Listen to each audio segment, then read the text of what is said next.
باڵ تاڵەبانی لە پەیامێکدا باز لە قەیرانەکانی سلێمانی دەکات. مەلابەختیار ڕایگەیاند ڕاپەڕینی خەڵکی کوردستان هیچ پلانێکی پێشوەختەی بۆ دانەنراوە و تەنها یەکێتیش سەرپەرشتی ڕاپەڕینی نەکردووە.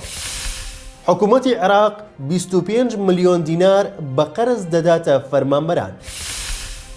سڵاوتان نەبێ لە شارپرێسەوە هەواڵی ڕۆژتان پێشکەشەکەم.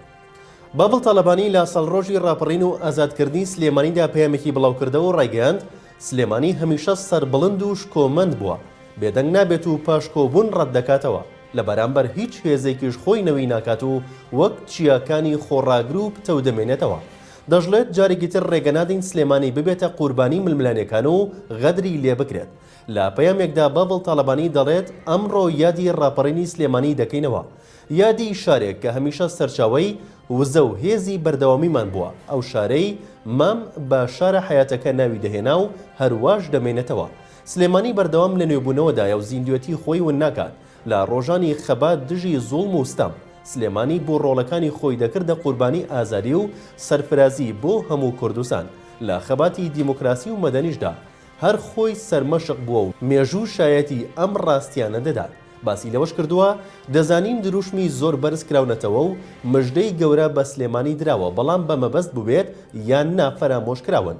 بۆیە لەم یادە پیرۆز و شکۆدەرەدا بەڵێنتان پێدەدەم جارێکی تر ڕێگە نادەین سلێمانی ببێتە قوربانی ململانەکان و غەدر لە سلێمانی و مێژووە پڕ لە سەروەرەکەی بکرێت. داهاتوش ڕوونی دەکاتەوە کوڕە دڵسۆزەکانی سلێمانی کێن و کێشان دەخاتە ژێرباری بەرپرسیارەتەکان. مەلابەختیار ئەندامی ئەنجومەنی باڵای سیاسی و بەرژەوەندی یەکێتی نیشتیمانی کوردستان هێرشی توندی کردە سەر ڤلادیمیر پوتین سەرۆکی رووسیا و ڕایگەیاند باوەڕم بە ئەمنی قەومی نەماوە، بە هەموو شێوەیەک پشتیوانی ئۆکرانیا دەکەم. مەلابەختیار لە کۆبوونەوەیەکدا لەبارەی ساڵیەتی ڕاپەڕینی خەڵکی کوردستانەوە هێرشی توندی کردە سەر سەرۆکی رووسیا و ڕایگەیاند سەرۆکی رووسیا پرسی بە کەس نەکردووە کە پەلاماری ئۆکرانیای داوە. پوتین لە دنیای مخابراتدا گەورە بوو و ئەو فەیلسوفە گەورەیە نییە کە ئێستا بۆتە سەرۆکی رووسیا. وتیشی لە ساڵیەتی ڕاپەڕینی خەڵکی کوردستاندا هەمووەتم لەگەڵ جەنگاوەر و قارەمانانی ئۆکرانیادایە و پشتیوانی لە ئۆکرانیا دەکەم و دڵم لەگەڵ سات بە ساتیانە. ئاماژەی بە ڕاپەڕینەکەی کورد کرد و لە مێژوودا وتی هەموو ڕاپەڕینەکانی سەدەی 18 و 19 شکستی هێناوە. هیچ نەتەوەیەکیش بەقەت کورد شکستی نەخواردووە، بەهۆی ئەوەی زۆرترین خەباتی کردووە بۆ ئازادی و قوربانی زۆریشی داوە. تەنانەت بە عەبدوڵڵا ئۆجەلانی شەموتووە شارەکانی باکووری کوردستانتان پێ ڕزگار ناکرێ و دەست بە خەباتی مەدەنی بکەن.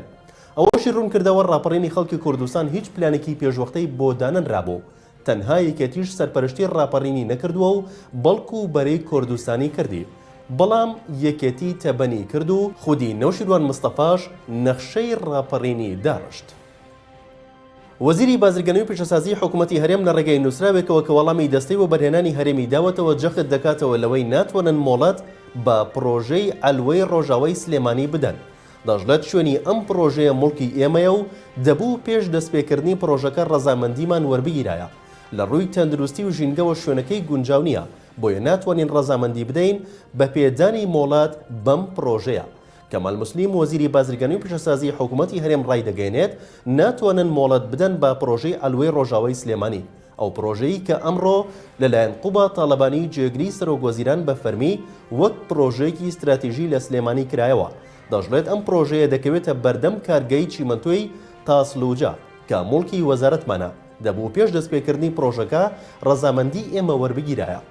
وەزیری بازرگانی جەختیشی کردوتەوە لە ڕووی تەندروستی و ژینگەوە شوێنی ئەم پرۆژەیە گونجاو نییە، چونکە دەکەوێتە بەردەم کارگەی چیمەنتۆی تاسلوجە و ئەم پرۆژەیەش بۆ بازاڕکردنی بەروبوومی خۆراکیە، ناکرێت لە تەنیشت یەکەوە بن داواکارین چاوپێخشانەوەیەکی تر بۆ ئەم پرۆژەیە ئەنجام بدرێت، بۆیە ناتوانین ڕەزامەندی بدەین بە پێدانی مۆڵات بۆ ئەم پرۆژەیە.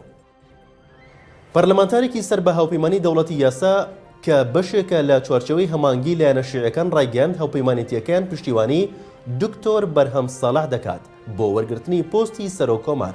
هەروەها پلانی چوارچەوەی هەمانگیشی ئاشکرا کردووە بۆ ڕێگریکردن لە دەرچوونی کاندیدی پارتی دیموکراتی کوردستان بۆ ئەو پۆستە.